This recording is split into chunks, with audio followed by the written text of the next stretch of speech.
What is up, guys, and welcome back to Danny Reacts. We're having an amazing day today, guys, and today we're gonna watch a video called 5 horror movies that are inspired by real life events.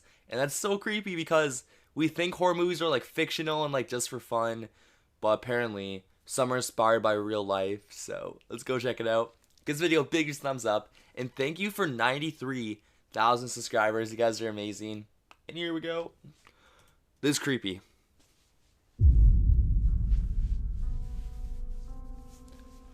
The following film is based on a true story. Yeah, those dude, 5 words and knowing that somewhere honestly along the scares line me when, like, what you're about to sit I down and read watch that. happened or a similar event took place makes things so much more intense. It And although does. with films there is a fine line between a true story and completely made up, Hollywood there are countless probably films that exaggerates use the everything. based on a true story status to spark people's interest, whether that's a paranormal event that has taken place or an infamous murder.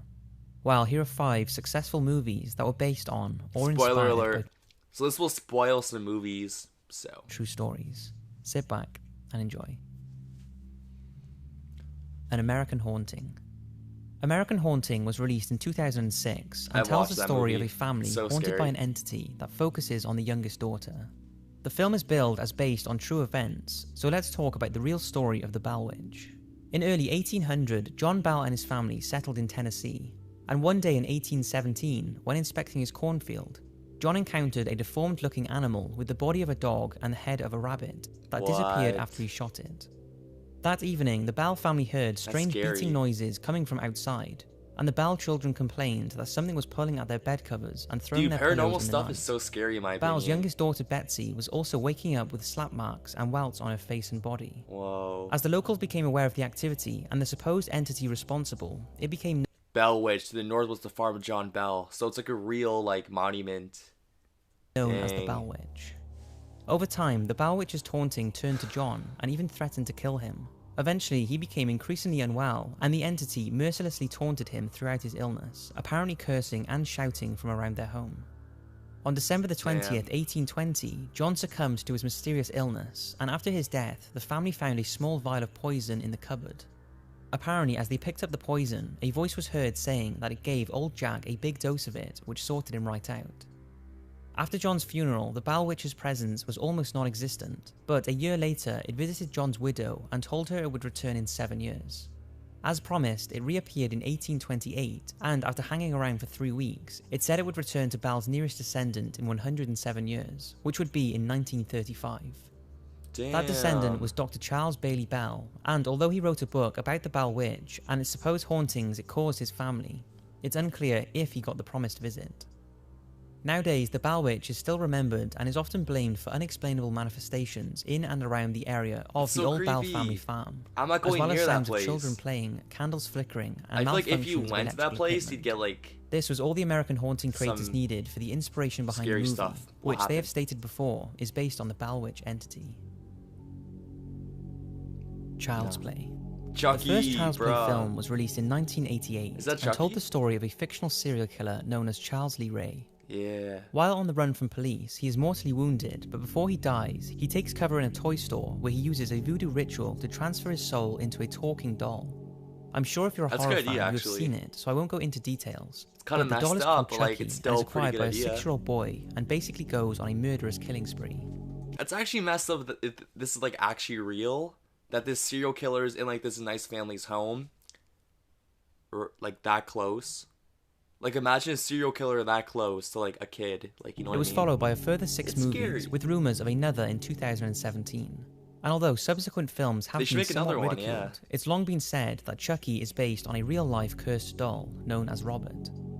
Robert was given to Florida artist Robert Jean Otto in 1906 when he was just 6 years old. It was strange looking, being handmade with a wire frame, old clothing, straw, and apparently Jean's own hair That's like the by one of his How's family's that a doll? That servants. looks like a The servant who freaking- made I the don't even doll was know. grieving the loss of her own child at the time and was resentful of Otto's family, claiming they had mistreated her. It was also thought that she was skilled in black magic and voodoo and put a spell on the doll. Jean became obsessed with his new toy and was often seen having conversations with it, nothing too out of the ordinary for a child of his age. But as he grew up, the doll became his best friend, and the Otto family would report it giggling and kinda walking weird. around the family's home. Jean went on to become a well-known artist, and visitors to his house, along with his Nice. wife, told stories of the doll's strange behaviour. After Jean died in 1974, Robert was banished to the attic and not seen for a while. When the house was sold, the new owner, Myrtle Reuter, discovered Robert and soon became attached to him. She even took him with her when she moved 6 years later. However, in 1994, Robert was donated to the Fort East Martello Museum, as she claimed he was Home of haunted Robert and was the moving doll. around the house by himself. Damn. A few months later, So it's a Myrtle really passed famous away. doll. Initially, Robert was not on display, but as visitors learned that he was housed at the museum and kept inquiring, he was put in a cabinet for the public to view. Almost immediately, visitors experienced problems with their cameras and electronic devices if they tried to photograph him. What? And letters started to arrive at the museum addressed to Robert, asking for forgiveness for being disrespectful to him, as they were experiencing nothing but trouble after their visit. Robert began to draw the attention of ghost hunters and psychics, So with they many got, believing like, that bad Robert, misfortune much like after they tried Chucky, taking a had photo been of joined by the Robert. spirit of his lifelong partner Jean, and that was and still is the reason for his strange behaviour. Despite not being linked to any deaths or serious I kind of believe accidents, that. all of the stories surrounding Robert sparked the imagination for the people behind Child's Play, and a crazy killer doll called Chucky was born. Chucky, my homie, is joking. Borderland. I'm not Based in friends with Mexico, serial this killer 2007 dolls. horror film starts with 3 college students who head out for the weekend on a well-earned break from their studies. But one of them goes missing, and it turns out he's been kidnapped by a cult to be used in a ritual sacrifice. What? The horrific and violent scenes that follow as the students try to rescue their friend are pretty intense, and the That's gore scary. level is certainly there. But what's even worse is the fact it's based on the real story of Adolfo Constanzo. Constanzo was born in Miami in 1962, Constanzo. but grew up in Puerto Rico, where he was baptized Catholic and was also an altar boy. Nice. However, from a young age, he accompanied his mother on trips to Haiti to learn voodoo, and after the family moved back to Miami, Constanzo Like, I don't understand why people, like, mess with that kind of stuff. You really don't want to get into voodoo. Because something bad's gonna happen. Just watch. Just watch. became an apprentice to a local Something sorcerer very and got evil and bad involved is in a gonna religion called happen. Palo Mayacum, which practices in animal sacrifice. Why? As an adult, Constanzo moved to Mexico City, where he set up a profitable business casting spells to bring good luck, which would often involve sacrifices of more exotic animals like zebras, lion cubs, and snakes. No, don't kill zebras or As lions. he gained in popularity, his clients became wealthy drug dealers, hitmen, and high-ranking members of the Mexican society, all of which started demanding more extreme rituals and violence, and Constanzo began raiding graveyards for human bones that he mixed in his cauldron. But it wasn't long before he needed fresher humans.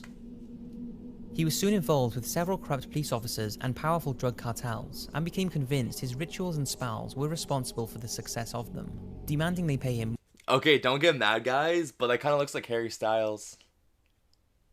more. Sorry. One family, the His hair Casados, looks rejected similar. to pay the extra payment, and 7 members of their family disappeared. They were later found dismembered, with their toes, ears, brain, fingers, and spine missing. In the years that followed, Constanzo moved to a remote ranch in the desert, where lots of his sadistic ritual murders were carried out. For example, in 1989, Constanzo's hitmen abducted student Mark Kilroy, and shortly after, Constanzo murdered him, saying Kilroy had been murdered as a good superior human brain was required for one of his potions.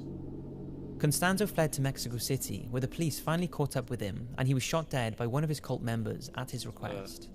The total death count on Constanzo's hands for the pure use of the rituals is believed to be as high as 70. This guy killed countless humans and, like, animals for his, like, Strangers. rituals. This horror film, starring Liv Taylor and Scott Speedman, centers on the pair who are relentlessly stalked by a trio of faceless madmen. There is no apparent motive for the terror these killers inflict on the couple within the walls of their own home, and the suspense and scare factor has led many to say this is an underrated masterpiece. In the opening credits, it That does states look the pretty plot is creepy. inspired by true events, and its director, Brian Bertino, has admitted it's loosely based on a few different incidents, one of which happened to him during his childhood when strangers knocked on his door when actually his happened to parents were him? out, and asked to speak to someone who didn't live there. They left, but it later transpired that most of the homes in the neighborhood had been broken into that night, and the people who knocked the door were responsible. This stuck with Brian, as he knew the strangers could have done anything to him whilst his parents were out, and the fact they What robbed the heck? several He was houses home that alone? night means he came face to face with people who were not afraid to break the law. Damn. But Bertino has also mentioned the Manson family murders that we all know about was another inspiration for the film, That's and also the creepy. lesser known Keddy Cabin murders, which I talked about in depth in this video, if you want to find out more about that. Basically, a I really family don't were wanna find out brutally more, killed in their but it's cabin in Plumas interesting. County, California. And despite a huge investigation, to date the case is unsolved and with no real motive, and the attacks taking place in the family's own home. This tragic true crime has chilling similarities to The Strangers. Wolf Creek. This Australian horror film was released in 2005 and tells the story of 3 young backpackers, Ben, Kirsty and Liz, who return from a hike in Wolf Creek National Park in the Australian outback, only to find that their car won't start. When a friendly bushman turns up and offers to help, they gladly accept. This guy, I don't trust this guy. But after he tows their car to his camp and they stay the night, they soon realise this guy is anything but their friend. After being drugged, they are all kidnapped and the 2 girls die, with Ben being the only one who manages to survive. Spoiler. At the end of the movie, the end card makes you believe the story is real and after 4 months of police custody, Ben Michael was later cleared of all suspicion. He currently lives in South Australia. That is pretty scary. The guy who killed all those people is off of all suspicions. That's creepy. Tone and the way the film was marketed as based on true events unsettled backpackers in Australia into believing there was still a feral madman wandering in the outback. But how true to life was this film, and what actual event was it based on? While it's thought the director based the psychopathic bushman on a real-life tour guide he had met some years earlier, but it's said that the real-life Australian killer Ivan Milat had a heavy influence on the movie's plot. Milat was found guilty of killing 7 people and the attempted murder and imprisonment of another, although he may have murdered many more in what was called the backpacker killings. Milat's first victims were British backpackers Caroline Clark and Joanne Walters. Their bodies were found in Belanglo State Forest after they had been reported missing 4 months earlier. Joanne had been repeatedly stabbed with an unusual injury to her spine, and Caroline had been stabbed and shot in the head 10 times. A primitive fireplace and cigarette butts were also discovered near the scene. No progress was made in finding the killer. Then in 1993, 2 more bodies were found. They were missing backpackers James Gibson and Deborah Everest. The spinal injury to the couple and the same primitive fireplace nearby convinced police they were dealing with the same killer. An extensive search of Belanglo Forest was conducted, and it took almost a month to uncover any other bodies, when a female German hitchhiker was found who had been missing since 1991.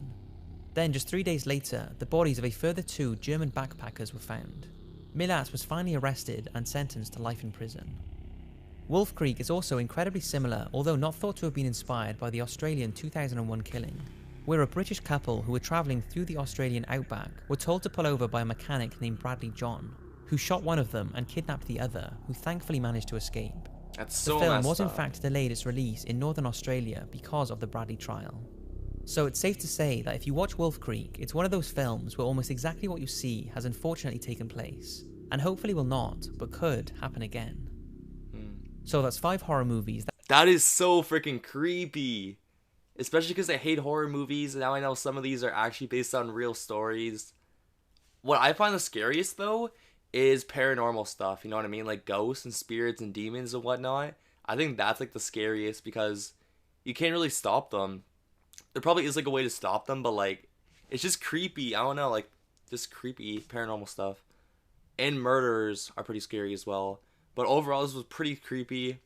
And Halloween is just around the corner. And damn, pretty creepy. If you want to see the full-length video, it's in the description below. If you want me to react to any of your videos, leave me a comment down below with your video and go check it out. I hope you guys have an amazing day. Thanks for watching, guys. Peace.